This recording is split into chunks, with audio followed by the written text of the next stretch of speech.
Okay, so I'm just over 50 kilometers in, close to 5.5 hours. Last 10K is always a bit of a slog, and I think that track workout yesterday has finally caught up with me.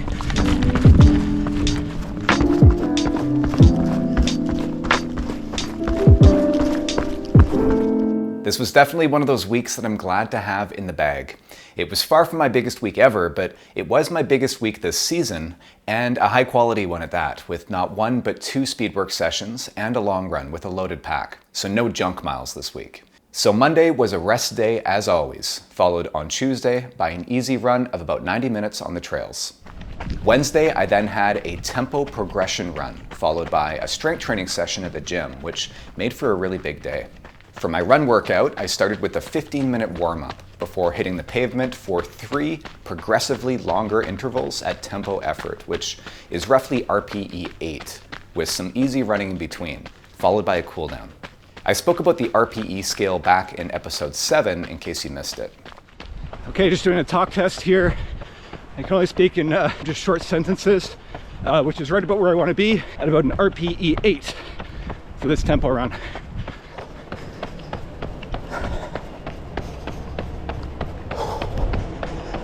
Thursday, I then had just 45 minutes of cross training on the schedule, which I did on the stationary bike in the gym here at my apartment. I was still pretty sore and fatigued from the day before, so the goal here was just to get the legs moving a little bit and to help me with my recovery. Friday, I then did another speed work session, this time at the track. I started with a 20-minute warm-up on some nearby trails, followed by 3 intervals of 400 meters, starting around an RPE 8 and finishing at an all-out pace. I then did 4 intervals of 1,000 meters at closer to threshold pace, or roughly an RPE of 8 to 9. And finally, a 15-minute cooldown. Saturday was the big one, with up to 6.5 hours on the schedule, with a loaded pack. All right, so it's Saturday morning, and I'm just heading out for my long run today here. I'm aiming for about 6 to maybe 6.5 hours, probably around 60K. My friend Matt's gonna be joining me for the first 30 kilometers, and I'm running today with my XA25 pack. I've got about 13 pounds, just over 13 pounds with full bottles. This will be fluctuating throughout the day as I drink my water and refill my bottles throughout the day. I'm running today in the Salomon Pulsar Trail Pros. I haven't put a lot of miles on these yet, but I want to test them out to see how they work for longer runs, because I am considering using these for my upcoming race in Georgia. All right, so here we go.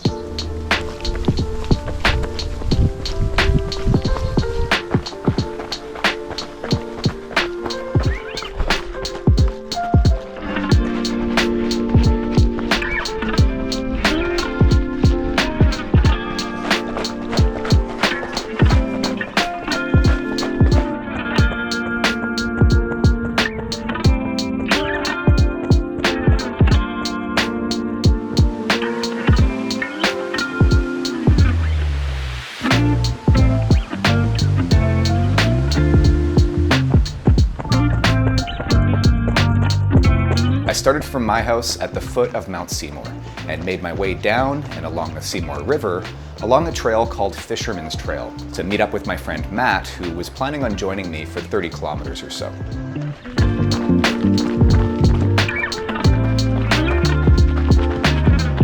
We then made our way along a gravel road out to the Seymour Dam and fish hatchery.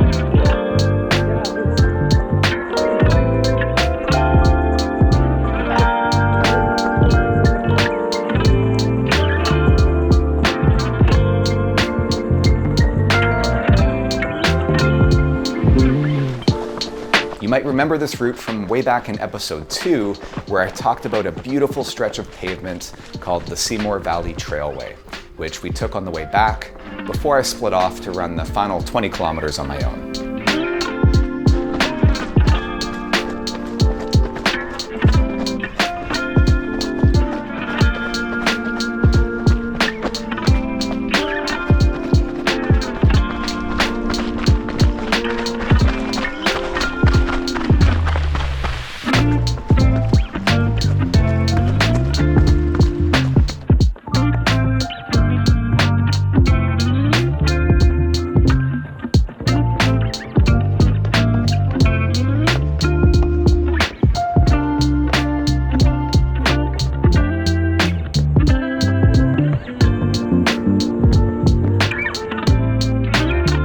continued down through Lynn Canyon, along a series of boardwalks, and along Lynn Creek down to close to the ocean, before turning around and heading back, and then dropping down to the Seymour River. From there, it would be just another 10 kilometers of single track trails back home.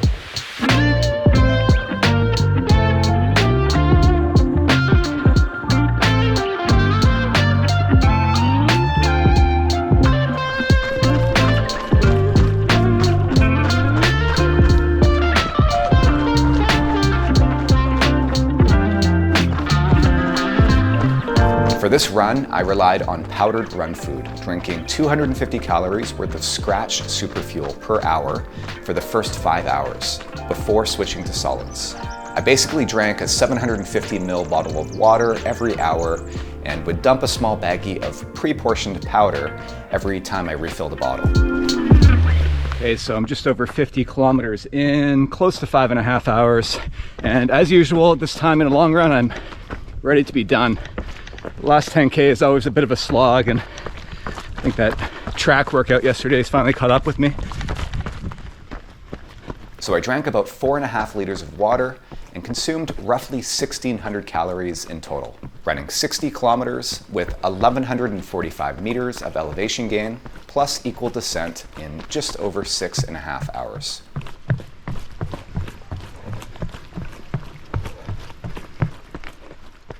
And the shoes worked out great. I actually published an in-depth review earlier this week on the Salomon Pulsar Trail Pros, as well as one on the S-Lab Pulsar, which I'd used on my previous 60K run a few weeks back.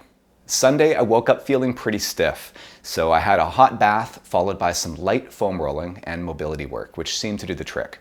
I had an easy 60 minutes on the schedule, so Audrey and I headed back to Lynn Valley, where we ran into some friends. Audrey added on a bit before we met up again to finish our run, and I actually felt surprisingly good, and it was another beautiful day.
So in total for the week, I ran just over 105 kilometers, or roughly 65 miles, with 2,200 meters of elevation gain, or roughly 7,200 feet, plus equal descent. I've got just one more big week of training coming up here before I start to taper for my upcoming race in the country of Georgia. But this will include another tempo run, plus back-to-back long runs of 7 and 4 hours in length. So this could shape up to be an even bigger week than last. So give this video a like if you found it helpful, subscribe to be notified of future episodes, and I will talk to you all next week.